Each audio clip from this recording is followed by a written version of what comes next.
On est devant l'hôtel de Bonfontan, un hôtel du XVIIIe siècle. Alors j'ai quelques anecdotes au sujet de cet hôtel. En premier lieu, cette pierre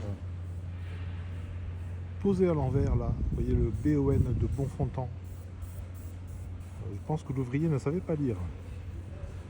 Au-dessus, vous pouvez voir que les ferronneries sont magnifiques, elles sont de Bernard Horté.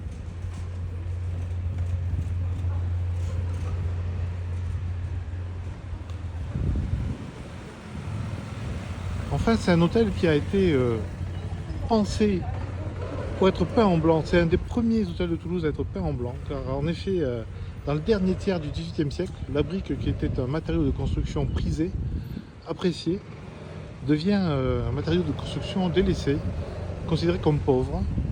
Et donc on peint Toulouse en blanc.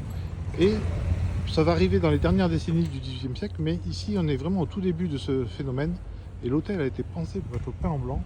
On voit qu'il y a des refends, autrement dit ces grandes réunions horizontales dans le pilastre, qui sont faits pour imiter les blocs de pierre de l'architecture de pierre comme on la voit ici au rez-de-chaussée.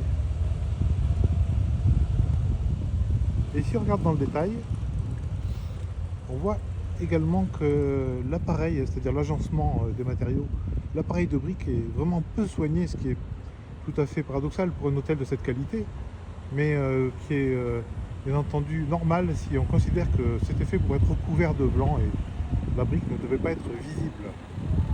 Voilà donc l'histoire de cet hôtel de Bonfontan qui marque un tournant qui va durer plus d'un siècle dans l'histoire de la brique à Toulouse, et le fait qu'à une certaine époque on ait souhaité imiter vraiment dans toute la ville l'architecture de pierre.